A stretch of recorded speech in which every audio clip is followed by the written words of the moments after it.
হঠাৎ করে আমার ছেলে এত গরমের মধ্যে আবদার করে বসলো, আম্মু চাপা শুটকি পিঠা খাবো। এত গরম তারপরেও তার জন্য, যেহেতু সে আবদার করে বসছে, তার জন্য তো করতেই হবে। আসসালামু আলাইকুম, কেমন আছেন সবাই? আশা করছি আল্লাহর রহমতে সবাই সুস্থ আছেন, ভালো আছেন। তো যা বলছিলাম, আমার ছেলের আবদার রাখার জন্য পিঠা বানানো শুরু করে দিলাম। আমাদের এলাকার চাপা শুটকি পিঠা, যে তার এত ভালো লাগে এই পিঠাটা। এত ভালো লাগার পিছনে কারণ হচ্ছে তার বাবার খুব পছন্দের একটা পিঠা। আর কিছুদিন আগে আমার মার বাসায় খেয়ে আসছে, হঠাৎ করে তার মনে হলো যে আম্মু আমি ওই পিঠাটা খাবো। সে তো আর নাম বলতে পারছে না, তো হালকা জাল দিয়ে তার জন্য ওই চাপা শুটকি পিঠাটা বানিয়ে দিলাম। তো পিঠাটা বানানোর সময় ভাবলাম আপনাদের সঙ্গে শেয়ার করি। চাপা শুটকির পিঠাটা বানানোর সময় যেহেতু শিলপাটা বেটে করতে হবে, আর তার থেকেও বড় কথা এটা ব্লেন্ডারেও করা যায়, কিন্তু শিলপাটা হলে আরও বেশি মজা হয়। যতটুকু মানে আমার কাছে মনে হয় যে শিলপাটার বাটাটাই বেশি মজা ব্লেন্ডার থেকে। এখন তো আধুনিক যুগ, সব কিছুর মধ্যেই মানে শিলপাটার থেকে ব্লেন্ডারটাই বেশি ইউজ করা হয় বা আমরা করি।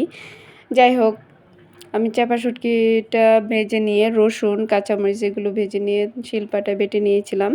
নিয়ে তারপর গুঁড়িগুলো গুলে নিয়েছি হালকা গরম পানি দিয়ে। এরপরে এই তো দেখতে পাচ্ছেন যে দুই মা ছেলে মিলে পিঠা বানাচ্ছিলাম। আমি বানাচ্ছি, ও বানাবে না, এটা তো আর হয় না। আসলে খাবার ওর খাওয়া খাওয়া তো বড় কথা না, ওর যে এই যে পিঠা বানানোটা তার বেশি পছন্দের একটা বিষয়। যাই হোক, সে আস্তে আস্তে করে একটু একটু করে নিয়ে নিচ্ছে পিঠার এই যে কাই যেটাকে বলে, ওটা নিয়ে ও এক এক করে বানিয়ে দিচ্ছে। আম্মু আমি তোমাকে বানিয়ে দিই, তারপর তুমি আবার নতুন করে বানাও। এভাবে এক এক করে একটার পর একটা বানিয়ে দিচ্ছে। আমিও তাকে বাধা দিই না, কোনো কাজে তাকে বাধা দিই না। যখন যেটা করতে চায় তাকে এটা করতে দেই। যদি না করতে দিই তাহলে আসলে মনটা ছোট হয়ে যাবে। আস্তে আস্তে বড় হলে হয়তো বা শিখে ফেলবে যে কোনটা ভালো কোনটা খারাপ। যাই হোক, তারপরেও চিন্তা করি যে কি বুঝাবো, মানে যেটা বুঝে এটা বোঝানোর চেষ্টা করলে ও আবার বুঝে, এতটা সমস্যা না। তারপর ওর জন্য এই যে পিঠাগুলো দেখছেন যে একটা নকশি দেওয়া আছে, ওর জন্য এই পিঠাগুলো বানাচ্ছি। আর জাল দেওয়া যেগুলো ওর বাবার জন্য বানাচ্ছিলাম, যেহেতু চিহ্ন দিয়ে বানিয়েছি ও ওইগুলোই খাবে।